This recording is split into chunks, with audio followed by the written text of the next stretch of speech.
हर तीसरा बंदा social media का यूज़र है, हर दूसरा बंदा मोबाइल यूज़ कर रहा है और सोशल मीडिया का बहुत सर चढ़ कर बोल रहा है, लेकिन उसके साथ उसके मसले मसाइल जन्म ले रहे हैं। सोशल मीडिया के हवाले से या इंटरनेट के हवाले से ना गारंटी ना मैं दे सकता हूँ ना मार्क ज़करबर्ग दे सकता है। आप ये दावा नहीं कर सकते कि ये डाटा जो है वो ये लीक नहीं हो सकता।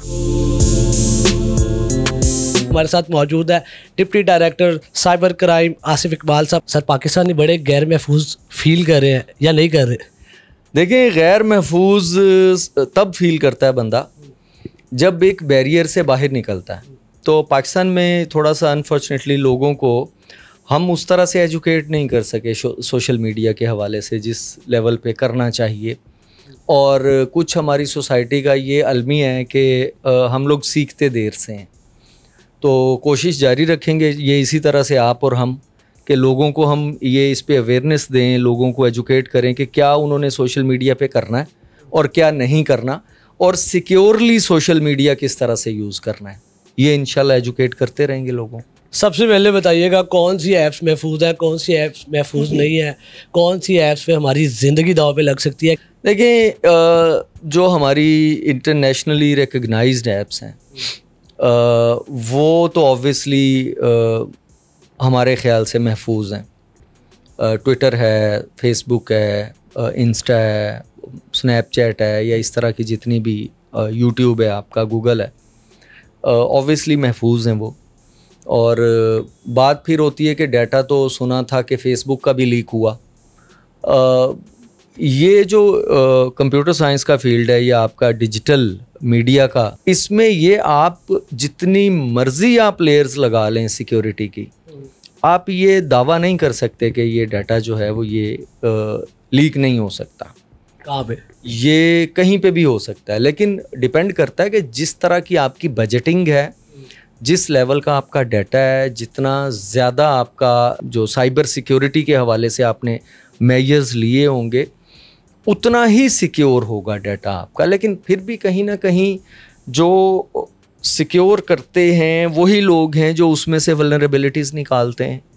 फिर उस पर इंटरनेशनली ऑर्गेनाइजेशंस एक दूसरे को नीचा दिखाने के लिए, क्योंकि बिज़नेस बन गया, उसमें भी ये कर सकते हैं। लेकिन बहरहाल हमारे पाकिस्तान के हवाले से सबसे ज़्यादा गैर महफूज जो एप्लीकेशंस होती हैं, अभी पिछले दिनों एक लोन ऐप की बात चली कि उन्होंने 8-10 हज़ार 20 हज़ार लोन दिया और एप्लीकेशन इंस्टॉल करवा लिया आपके मोबाइल में, और उसकी एक्सेस आप के चली गई गैलरी है उसके अंदर, वो एक्सेस ले ली उन्होंने, आपकी हर चीज़ मोबाइल की कॉन्टैक्ट लिस्ट उठा ली।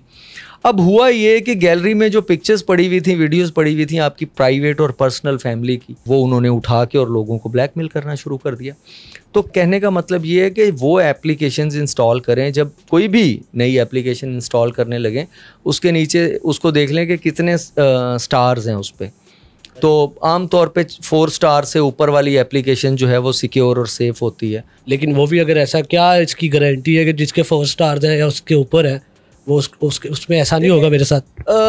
सोशल मीडिया के हवाले से या इंटरनेट के हवाले से ना गारंटी ना मैं दे सकता हूँ ना मार्क ज़करबर्ग दे सकता है। इसलिए ये गारंटीज़ से आगे हमें अब चलना है, गारंटीज से आगे इस तरह से चलना है। पाकिस्तान के अंदर ये तो बड़ी दूर की बात होगी कि हमने ये एप्लीकेशन इंस्टॉल करनी या वहाँ से डाटा निकलना है। यहाँ पे तो ये कि लोग खुद भेज देते हैं डाटा।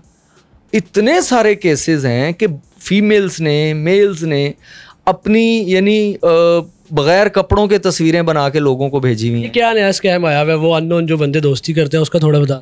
जी, वो एक चीज़ नज़र में आई कि हमने देखा कि फ़ेसबुक पे एक लड़की ऐड करती है, वो आपको फ्रेंड रिक्वेस्ट भेजती है, हम उसको एक्सेप्ट कर लेते हैं। जिस तरह से हमारा एक वो बना हुआ है, किसी भी अननोन नंबर से कॉल आ जाती है, वीडियो कॉल। अब होता ये है कि वो लड़की बैठी होती है कपड़े उतार के, और फेसबुक हो या दूसरा हो, आप उसको जब रिसीव करते हैं आपका चेहरा आ गया सामने, ऑब्वियसली फेस आपका आ जाता है। आप देखते हैं लड़की दूसरी साइड पे इस तरह ऑब्जेक्शनेबल हालत में बैठी हुई है। लोगों को मैंने देखा कि उन्होंने वो फ़ौरन काट दी वीडियो कॉल, लेकिन वो जो 1 सेकंड 2 सेकंड का वो जो था स्पैन, उसमें जो उन्होंने रिकॉर्डिंग कर ली, वो लड़की फिर उसके बाद उसका स्क्रीनशॉट लेके, वो लड़की के साथ गैंग होता है पूरा, ये फ्रॉडस्टर्स का, वो ब्लैकमेलर्स का गैंग होता है। वो आपको भेजते हैं कि ये आप हमारी लड़की के साथ चैट कर रहे हो। वो कहता है जी नहीं, वो मैं तो नहीं कर रहा। वो आपको ब्लैकमेल करना शुरू कर देते हैं कि बस उसका कसूर इतना था कि उसके कॉल आई और उसने एक्सेप्ट किया। उसने जस्ट एक वीडियो कॉल एक्सेप्ट कर ली अननोन नंबर से या अननोन फेसबुक के आईडी से। बस उसके बाद उस बेचारे का बुरा टाइम शुरू हो जाता है। वो बंदा शरीफ आदमी घबरा जाता है। वो फिर ये कहते हैं कि वो लड़की घर से भाग गई है, हमने तो अगवा का पर्चा कराया हुआ, तुम ये हो। जब लड़की या वो अकाउंट से फ्रेंड ऐड होता है ना, आपकी पूरी फ्रेंड लिस्ट उसके सामने खुली होती है, आपकी सारी पोस्टें उसके सामने खुली होती हैं। उसके अलावा जो आपके लाइक्स हैं, आपके कमेंट्स हैं, वहां से वो देख लेते हैं कि कितना किसका ताल्लुक है आपसे। वो सारी चीजें उन्होंने उठा ली हैं। इसलिए ये मेल्स के लिए खास तौर पे ये बताना जरूरी है कि भाई आपको वीडियो कॉल फेसबुक से आती है किसी भी आईडी से, या आपको व्हाट्सएप पे अननोन नंबर से कॉल आती है, आपने वो अटेंड नहीं करनी। तो सिर्फ कॉल आती है या दोस्ती करके भी कुछ ऐसा किया जाता है, मैसेजेस वगैरह पे करके? देखें वो तो नेक्स्ट लेवल है ना। जो पहले वाली बात मैं कर रहा हूं उसमें तो बेचारा आपका कसूर ही नहीं है। तो वो इसी तरह से आजकल बच्चियों के नंबरों पे कॉल्स जा रही हैं। वो इसी तरह से फेसबुक से अननोन आईडी से भी कॉल आपको आ सकती। फ्रेंड ऐड होना जरूरी नहीं है। और व्हाट्सएप पे भी कॉल आती है, बंदा आगे इस तरह से कपड़े उतार के बैठा होता है, फिर आपके बच्चों को आपको वो ब्लैकमेल करना शुरू कर देते हैं कि आपकी ये जो लड़की है वो हमारे लड़के के साथ इस तरह से वो ब्लैकमेलिंग पेरेंट्स को। ये इतना गंदा काम है। मैं आपको बताऊं कि लोगों को, मेरे ख्याल से इस कानून बहुत सख्त है, लेकिन इसको लोगों को बताना, अवेयरनेस देना कि आप बच जाओ, ये ज्यादा जरूरी। अच्छा मुझे बताइएगा मोबाइल कौन सा महफूज है? मैं ये कहता हूं कि अभी आजकल जो नए आए हुए हैं दूसरे एंड्रॉयड के, वो भी काफ़ी सिक्योर कर दिया उसको। लेकिन आईफोन सबसे बेहतर इसलिए है उस हवाले से सिक्योरिटी के कि इसका जो पासवर्ड है वो टूटता ही नहीं है। अच्छा मुझे बताइएगा, मैं फेसबुक यूज़ कर रहा था, वहाँ पे वो ऐड आ रहा था जी कि आप व्हाट्सएप हैक करवाएं हमसे इतने पैसे। जी व्हाट्सएप का अक्सर लोग ये कहते हैं कि व्हाट्सएप हैक हो गया। व्हाट्सएप का बेसिकली वो हैकिंग नहीं होती, वो उसको सिक्योर करते हैं आपको भेज के उसका कोड। जी अब तो ये बड़े बड़े गैंग्स हैं जो ये काम करते हैं। व्हाट्सएप हैक करवाएं और इस किस्म के जो एड्स चल रहे हैं, कितना एक्टिव है साइबर क्राइम इस हवाले से? देखें इस तरह के बहुत सारे साइबर क्राइम विंग ने लोग पकड़े हैं उनको। हमारे यहाँ पे मसला ये है कि जो कानून है उसमें जो फ्रॉड का एलिमेंट है या हैकिंग का एलिमेंट है, उसकी उस लेवल की सज़ा नहीं है। कॉल पे फ्रॉड पाकिस्तान के अंदर बहुत ज़्यादा, आपका इनाम निकल आया, हसास इदारे से बात कर रहा हूँ, आपका कज़न बात कर रहा हूँ, या आपका बच्चा पुलिस में पकड़ा गया, आपकी कार निकल आई है, ये वाला फ्रॉड बहुत ज़्यादा हुआ। तो उसके हवाले से उसमें सज़ाएँ जो हैं वो उस तरह से नहीं हैं। अभी सज़ाएँ उसमें ज़्यादा इन्हेंस होंगी, तो मेरा ख्याल है कि लॉ इन्फोर्सिंग एजेंसीज भी कुछ कर सकेंगी। बड़े गंदे गंदे एड्स आ रहे हैं आजकल, फेसबुक पे आ रहे हैं, यूट्यूब पे आ रहे हैं, इसका क्या सोल्यूशन? देखें इसका ये वाकई आजकल बड़ा प्रॉब्लम हो रहा है। एक तो हमारे पीटीए ने बहुत सारा इस तरह का कंटेंट ब्लॉक किया। कहीं ना कहीं लोग आजकल वीपीएन यूज़ कर रहे हैं और ये कुछ एप्लीकेशंस जो गवर्नमेंट ऑफ पाकिस्तान ने ब्लॉक की हैं उसके हवाले से। लेकिन इसका हल है कि आप उसकी सेटिंग्स में जाके, अगर यूट्यूब की सेटिंग्स को क्लिक करके, उसमें रिस्ट्रिक्टेड मोड है, उसमें सेटिंग्स पे क्लिक करेंगे, फिर जनरल पे क्लिक करेंगे।